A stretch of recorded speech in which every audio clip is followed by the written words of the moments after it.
ৰাষ্ট্ৰীয় আৰু ৰাজ্যিক ঘাইপথত ই-ৰিক্সা চলোৱাৰ বাবে 12গৰাকী চালকক আটক পৰিবহণ বিভাগৰ একশ্যন মোডত DTO বাপন কলিতা।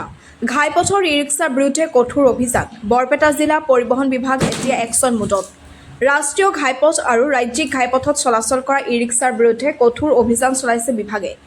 জিলা পৰিবহণ বিষয়া বাপন কলিতাৰ নেতৃত্বত আজি চলোৱা বিশেষ অভিযানত 12খন ই-ৰিক্সা আটক কৰা হয়। অভিযান কালত ই-ৰিক্সাসমূহৰ চালকক হাউলি থানালৈ নিয়া হয় আৰু পৰিবহণ আইন সম্পৰ্কে সজাগ কৰাৰ লগতেই প্ৰয়োজনীয় নিৰ্দেশনা প্ৰদান কৰা হয়। উল্লেখ্য যে ৰাষ্ট্ৰীয় ঘাইপথ আৰু ৰাজ্যিক ঘাইপথত ই-ৰিক্সাৰ চলাচল নিষিদ্ধ কৰি পৰিবহণ বিভাগে ইতিমধ্যে জাননী জাৰি কৰিছিল। সড়ক সুৰক্ষা নিশ্চিত কৰা আৰু দুৰ্ঘটনাৰ আশংকা হ্ৰাস কৰাৰ উদ্দেশ্যে এই সিদ্ধান্ত গ্ৰহণ কৰা হৈছিল।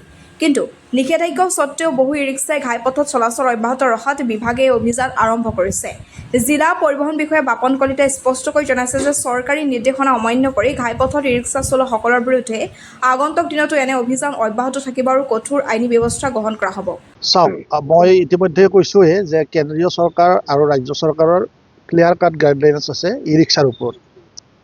তো কথা হ'ল কি যে ই-ৰিক্সাসমূহ ৰাষ্ট্ৰীয় ঘাইপথ অৰ্থাৎ নেশ্যনেল হাইৱে আৰু ৰাজ্যিক ঘাইপথ অৰ্থাৎ ষ্টেট হাইৱে চলিব নোৱাৰে।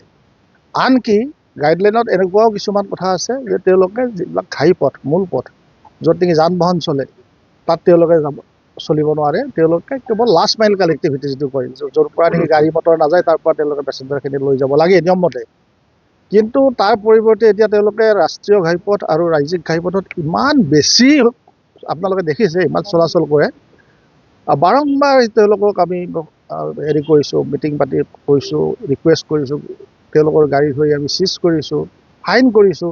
তাৰপিছতো তেওঁলোকে মানে আমাৰ আইনটো মানে ভংগ কৰি আছে বাৰে বাৰে। আৰু সেইকাৰণে এতিয়া আমি কৰিছোঁ কি যে তেওঁলোকৰ গাড়ীসমূহ আমি জব্দ কৰিছোঁ, প্লাছ তেওঁলোকক আমি পুলিচক চমজাই দিছোঁ। য'ত নেকি BNSSৰ 163 ধাৰা এটা ইম্প'জ হৈ আছে ইয়াতে।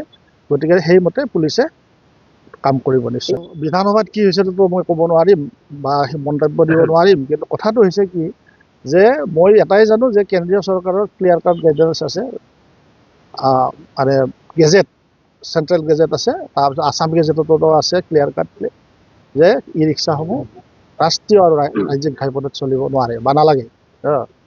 তেওঁলোকৰ জাষ্ট লাষ্ট মাইল কানেক্টিভিটিছ। গতিকে তেনেকুৱা কথা।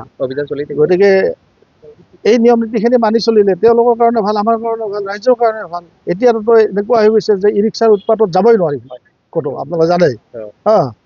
তো এনেকুৱা হ'লেতো নহ'ব। সেইকাৰণে এতিয়া আমি আজি কৰিছোঁ কি যে ই-ৰিক্সা জব্দ কৰাৰ লগতে ই-ৰিক্সাৰ চালকখিনিক আমি ইয়াত পুলিচক চমজাই দিছোঁ।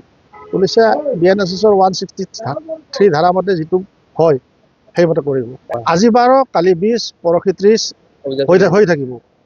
যিমানে তেওঁলোকে ভংগ কৰিব সিমানে আমি কাম কৰি যাম, মানে একশ্যন ল'ম।